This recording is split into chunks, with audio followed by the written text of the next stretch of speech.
Hello 10th standard students, welcome to Unlearning. Underlearning இன்னைக்கு நாம என்ன பார்க்க போறோம் அப்படின்னு பார்த்தீங்கன்னா ஹிஸ்டரியில சாப்டர் 1 ஓட இம்பார்ட்டன்ட் டீடைல் தான் பார்க்க போறோம். ஸோ ஆல்ரெடி ஹிஸ்டரியில சாப்டர் 1ல இருந்து 2 வரைக்கும் இருக்க இம்பார்ட்டன்ட் 2 மார்க்ஸ் நம்ம அப்லோட் பண்ணியாச்சு. ஸோ பார்க்காதவங்க போய் பார்த்துக்கோங்க. பப்ளிக் எக்ஸாம் பக்கத்தில் வந்துச்சு இல்லையா, இனிமே நம்ம இம்பார்ட்டன்ட் கொஸ்டின் தரவு பண்ணலாம் எப்படி, அதுக்கு தான் இந்த சீரிஸ். ஸோ சாப்டர் 1 ஓட ஃபர்ஸ்ட் கொஸ்டின் என்னன்னா, discuss the main cause of the first world war. First world war நடக்கிறதுக்கு மெயின் காஸ் என்ன அப்படின்னு கேட்குறாங்க. அதுக்கு நம்ம ஃபர்ஸ்ட் சப் டாபிக்ஸ் எல்லாம் எழுதிக்கிறோம். European alliance and counter alliance, violent form of nationalism, aggressive attitude of German emperor, hostility of French towards Germany, imperial power politics in the Balkans and the Balkan wars. So இதுக்கப்புறம் இந்த டாபிக்ஸை நம்ம explain பண்ண போகிறோம். European alliance and counter alliance இதில் என்ன சொல்கிறாங்கன்னா, இன் 1900 European great power வந்து ரெண்டாக பிரிகிறாங்க. It consist of central power and allied power. Central பவரை வந்து ட்ரிபிள் அலையன்ஸ்னு சொல்லுவாங்க. அதில் வந்து ஜெர்மனி, இட்டாலி, ஆஸ்திரியா, ஹங்கேரி. அதே அலைட் பவர் வந்து ட்ரிபிள் ஆன்டான், அவங்க வந்து England, France and Russia. So இதெல்லாம் நீங்கள் கரெக்டாக எழுதியிருக்கணும். நெக்ஸ்ட் வந்து violent form of nationalism.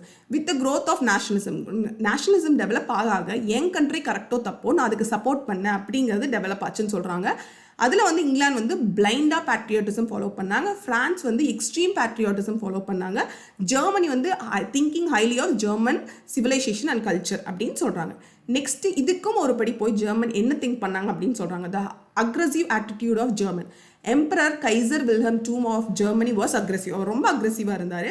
He proclaimed that Germany would be the great leader of the world. Germany வந்து இந்த உலகத்துக்கே வந்து தலைவராக இருக்க தகுதி இருக்குது அப்படின்னு சொல்கிறாங்க. அதுக்கப்புறம் அவர் என்ன பண்ணுறாருன்னா, ஜெர்மன் நேவி வந்து பிரிட்டனுக்கு எதிராக எக்ஸ்பேண்ட் பண்ணுறாங்க. அதுக்கப்புறம் நமக்கே தெரியும் ஃப்ரான்ஸ் அண்ட் ஜெர்மனி வந்து ஓல்ட் ரைவல்ஸ், அதாவது பழைய பகையாளர்கள் அப்படிங்கிறத எழுதிக்கோங்க. The Balkan issue. பால்கன் இஷ்யூல ஃபர்ஸ்ட் பால்கன் வாரில் துர்க்கிஷ் ஃபோர்ஸ் என்ன பண்ணுறாங்க, அட்டாக் பண்ணுறாங்க, டெஃபீட் பண்ணுறாங்க. அந்த பாயிண்ட் எழுதிக்கோங்க. According to Treaty of London இந்த நியூ ஸ்டேட் அல்பேனியா கிரியேட் பண்ணாங்க அப்படிங்கிறத எழுதிக்கோங்க. அதுக்கப்புறம் division of Macedonia did not satisfy Bulgaria, அந்த பாயிண்ட் எழுதிக்கோங்க. அதுக்கப்புறம் Bulgaria's war ended with signing of Treaty of Bucharest அப்படின்னு சொல்கிறாங்க. அது எப்போ, August 1913.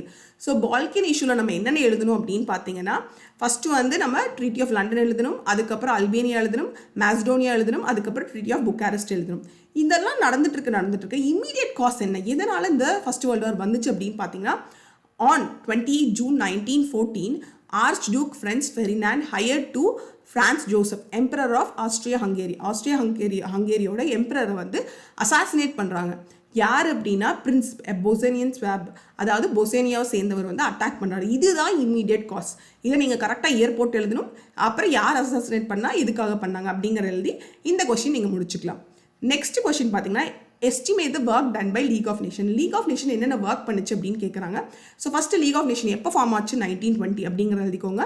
With the twin objective. என்னென்ன ஆப்ஜெக்டிவ் பார்த்தீங்கன்னா, avoiding the war and maintain peace in the world. அதுதான் அதோட அப்ஜெக்டிவ் அப்படிங்கிறத எழுதிட்டு ஃபஸ்ட்டு என்ன நடக்குதுன்னா, ஃபஸ்ட்டு ஸ்வீடனுக்கும் ஃபின்லாண்டுக்கும் நடுவில் சண்டை நடக்குது. டிஸ்பியூட் அரோஸ் ஆகுது, சண்டை வருது. எதுக்கு அப்படின்னா, ஆலாண்ட் ஐலாண்ட் அதுக்காக சண்டை நடக்குது. யார் வந்து அது வந்து சொந்தம் யாருக்கு அப்படிங்கிறது. ஸோ அது வந்து ஃபஸ்ட்டு ஃபின்லாண்டுக்கு போய், அதாவது லீக் என்ன சொல்கிறாங்கன்னா, இது வந்து ஃபின்லாண்டுக்கு தான் போகணும் அப்படிங்கிறத ரூல் பண்ணிடுறாங்க. ஃபஸ்ட்டு அவங்க வந்து இந்த பிரச்சனையை சால்வ் பண்ணுறாங்க. நெக்ஸ்ட் வந்து ஃப்ரண்டீரியர் டிஸ்பியூட், அதாவது என்னென்னா பார்டர் சண்டை வருது. யாருக்கு, போலாண்டுக்கும் ஜெர்மனிக்கும். அது இன் அப்பர் சைலீசியா அங்கே வருது. அதையும் வந்து லீக் வந்து சால்வ் பண்ணி வைக்கிறாங்கன்னு சொல்கிறாங்க. நெக்ஸ்ட் வந்து என்ன ஆகுதுன்னா, கிரீஸுக்கும் பல்கேரியாவுக்கும் 1925 சண்டை நடக்கும்போது கிரீஸ் வந்து என்ன பண்ணுறாங்க, பல்கேரியா மேலே போர் தொடுத்து போகிறாங்க. அப்போ வந்து லீக் வந்து என்ன பண்ண, சீஸ் ஃபயர், அதாவது அந்த போர் நிறுத்தம் பண்ணி அதுக்கப்புறம் கிரீஸ் மேலே தான் தப்புன்னு சொல்லி அவங்கள வந்து இதுக்கு வந்து, அதாவது கிரீஸுக்கு என்னென்ன, அதாவது பல்கேரியாவுக்கு என்னென்ன பிரச்சனைகள் நடந்ததோ, என்னென்ன இழப்பீடு நடந்ததோ அதை வந்து கிரீஸ் வந்து சால்வ் பண்ணணும் அப்படின்னு சொல்கிறாங்க. நெக்ஸ்ட் வந்து League had been successful in signing Locarno treaty in 1925. அந்த ட்ரீட்டி என்னன்னா, Germany, France, Belgium, Great Britain, Italy mutually guaranteed peace in western யூரோப்பில் பீஸ் நாங்கள் வந்து மெயின்டைன் பண்ணுவோம் அப்படின்னு ஒரு ட்ரீட்டி சைன் பண்ணுறாங்க. ஆனால் இந்த லீக் வந்து இத்தனை நடந்தாலும் எப்படி வந்து கவிழ்ந்தது, எதனால் வந்து இந்த லீக் வந்து ஃபெயிலியர் ஆச்சு அப்படின்னா, இட்டாலி, ஜப்பான் அண்ட் ஜெர்மனி இருக்காங்க இல்லையா, அவங்க 3 பேருமே வந்து டிக்டேட்டர்னால ரன் பண்ணப்பட்டது இல்லையா, இந்த 3 கண்ட்ரியுமே. ஸோ அவங்க வந்து நான் எதுக்கு ஒருத்தர் சொல்கிறத கேட்கணும் அப்படின்னு சொல்லி இந்த ரூல்ஸ் வந்து வைலேட் பண்ண ஆரம்பித்தாங்க. ரூல்ஸ் வந்து மதிக்க மாட்டேறாங்க. ஸோ அதுக்கப்புறம் லீக் வந்து ஏன் இப்படி பண்ணுறீங்க அப்படின்னு தட்டி கேட்கும்போது அவங்க வித்ட்ரா தேர் மெம்பர்ஷிப் வந்து வித்ட்ரா பண்ணிட்டாங்க அப்படிங்கிற பாயிண்ட் எழுதிக்கோங்க. லீக் டிட் நாட், அதுக்கு வந்து லீக் என்ன மிலிட்ரி பவர் சொந்தமாக இல்லை அப்படிங்கிறனால அவங்களால ஒன்றுமே பண்ண முடியல.